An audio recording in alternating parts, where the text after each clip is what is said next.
இப்போ delete மட்டும் பார்த்துடலாம். இதுதான் டெலீட்டுக்கானது. ஸோ HTTP delete அப்படிங்கிற ஒரு attribute போடணும். ரூட் வந்து delete employee அப்படின்றதுக்காக அந்த எம்ப்ளாயி ஐடியும் கொடுக்கணும். இதில் என்ன பண்ணியிருக்கேன்னா query மட்டும் தான் எழுதியிருக்கேன், SP யூஸ் பண்ணல. ஸோ delete from employeesங்கிற table, okay, where employee ID equal to employee. Okay, இந்த மாதிரி தான். சரி, DB connection opened after execute நான் குறி பேரம் எக்ஸிக்யூட் நான் குறி போட்டிங்கன்னா உங்களுக்கு MySQL கனெக்ஷனில் delete ஆகிடும். ஓகேவா? ஸோ இதை அப்படியே நீங்கள் ரன் பண்ணிவிட்டு இப்போ போஸ்ட்மேனில் ஒரு புது விண்டோ ஓப்பன் பண்ணிட்டீங்கன்னா இந்த delete மெத்தடை இங்கே கால் பண்ணணும். ஒரு புது விண்டோ ஓப்பன் பண்ணிக்கோங்க. இங்கே போட்டதை அப்படியே காப்பி பண்ணி இங்கே பேஸ்ட் பண்ணிக்கோங்க. இங்கே டெலீட்டுன்னு இருக்கும், delete செலக்ட் பண்ணிக்கோங்க. இதில் delete எம்ப்ளாயி, ஸோ இப்படி தான் இருந்துச்சு.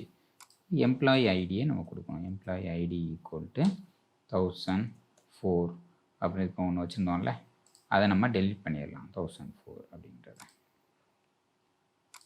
அப்படின்னா 200 ஓகே வந்துடுச்சா, delete ஆயிடுச்சு.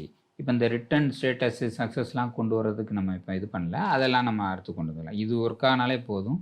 ஸ்டேட்டஸ் எல்லாம் நம்ம எப்படினாலும் கொண்டு வந்துடலாம். அழகாக வேணும், இப்படி வேணும், அப்படி வேணும், இதெல்லாம் கொண்டு வந்துக்கலாம். ஓகே, இப்போ நம்ம அங்கே போய் பார்த்துக்கலாம். செலக்ட் எம்ப்ளாயி டீட்டெயில்ஸ் போனீங்கன்னா அந்த சோழன் அப்படிங்கிறது இருக்காது. ஸோ இப்போ தான் நம்மளுக்கு insert, update, delete, get all, so இது எல்லாமே நம்மளுக்கு கிரெட் ஆப்ரேஷன் ஏபிஐயில் முடிஞ்சிருச்சு. ஓகேவா?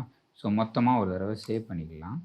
ஓகே, இப்போ அடுத்து நம்ம எப்படி ஐஏஎஸில் ஹோஸ்ட் பண்ணிவிட்டு பார்க்கணும் அப்படின்னு சொல்லலாம். அதுக்கு முன்னாடி நம்ம MySQL ஒர்க்பெஞ்சில் ஒன்று சொல்லணும் அப்படின்னா, MySQL அப்படிங்கிறது ஒரு டேட்டாபேஸ்.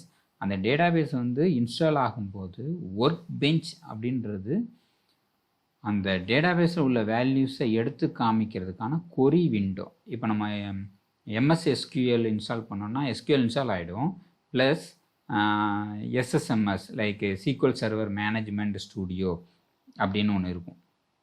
பார்த்தீங்கன்னா Microsoft SQL server management studio, இதுதான் உங்களுக்கு அந்த டூல் SQLல என்ன சேவ் ஆகுது அப்படிங்கிறத காமிக்கிறதுக்கான டூல்.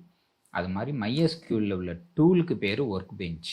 ஸோ MySQL இன்ஸ்டால் பண்ணும்போதே ஒர்க்பெஞ்சு வரும். அதை நீங்கள் MySQL என்ன இருக்குதுன்னு பார்க்குறதுக்கான டூல் தான்.